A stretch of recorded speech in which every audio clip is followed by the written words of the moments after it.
Dérivation, exercice numéro 6. Donc on commence avec la question 1, on nous donne une fonction f, qui est la fonction f définie par f de x égale x carré plus x. Donc on n'aura pas besoin de cette expression dans l'exercice, puisqu'on me dit qu'on a déjà calculé le taux de variation de cette fonction au point A d'abscisse petit a égale 1. Donc cette information-là, elle est importante, le a égale 1, puisque on sait qu'on travaille autour du point A d'abscisse 1. Et on a notre taux de variation qui va nous servir pour toutes les questions. Donc le taux de variation, je vous rappelle que c'est le coefficient directeur de la séquente AM avec M, qui est le point de coordonnées d'abscisse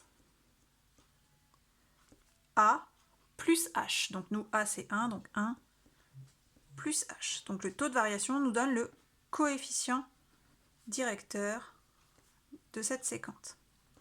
Alors ça tombe bien puisque dans la question 1 on me demande le coefficient directeur de la séquente AM lorsque M est le point d'abscisse 1,5.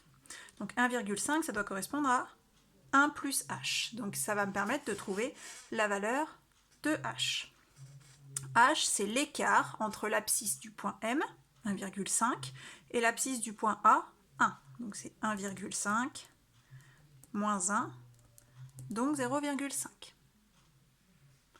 Du coup, je peux calculer mon taux de variation en utilisant la formule qu'on me donne et en remplaçant dans cette formule H par 0,5. Donc, je l'écris à côté. Je calcule T de 0,5, c'est-à-dire 3 plus 0,5, 3,5 pour la question A. Donc voilà mon taux de variation qui correspond au coefficient directeur de la droite AM lorsque A c'est toujours le point d'abscisse 1 et M est le point d'abscisse 1,5.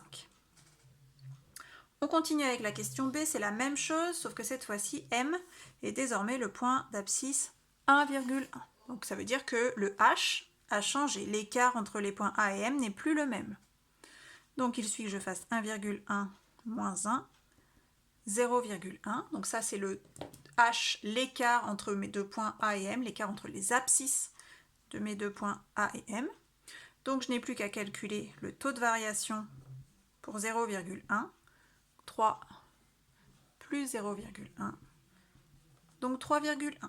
Voilà le coefficient directeur de la droite AM, de la séquente AM, lorsque M a pour abscisse 1,1. On passe à la question C. Donc c'est quasiment la même chose, sauf que cette fois-ci on ne me parle plus de séquente, mais de tangente.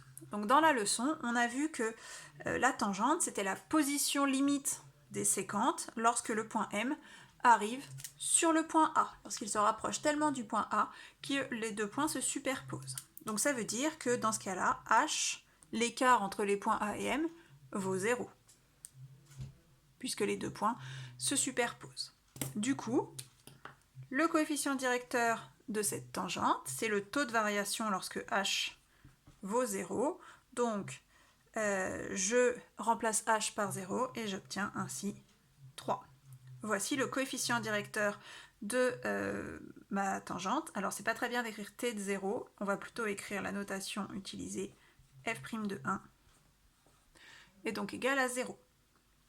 Du coup, ma tangente a pour coefficient directeur, je vous ai dit des bêtises, 3, pardon. Ma tangente a pour coefficient directeur 3 au point d'abscisse A égale 1.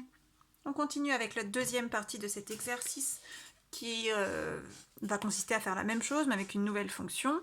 Donc un nouveau taux de variation et en un point dont l'abscisse est désormais A égale 2.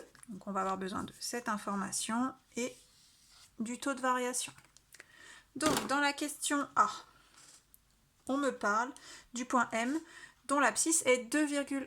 Donc il va falloir que je calcule le H, l'écart entre mon point M et mon point A. 2,1 moins 2, ça fait 0,1. Donc je calcule mon T de 0,1. Donc cette expression-là en remplaçant H par 0,1. 24 plus 12 fois 0,1 plus 2 fois 0,1 au carré. On calcule ça, donc attention ici il n'y a que le 0,1 au carré, et on trouve 25,22. Donc voici le coefficient directeur de la séquente AM lorsque A est le point de la courbe qui représente f d'abscisse 2 et M est le point d'abscisse 2,1 toujours sur la courbe.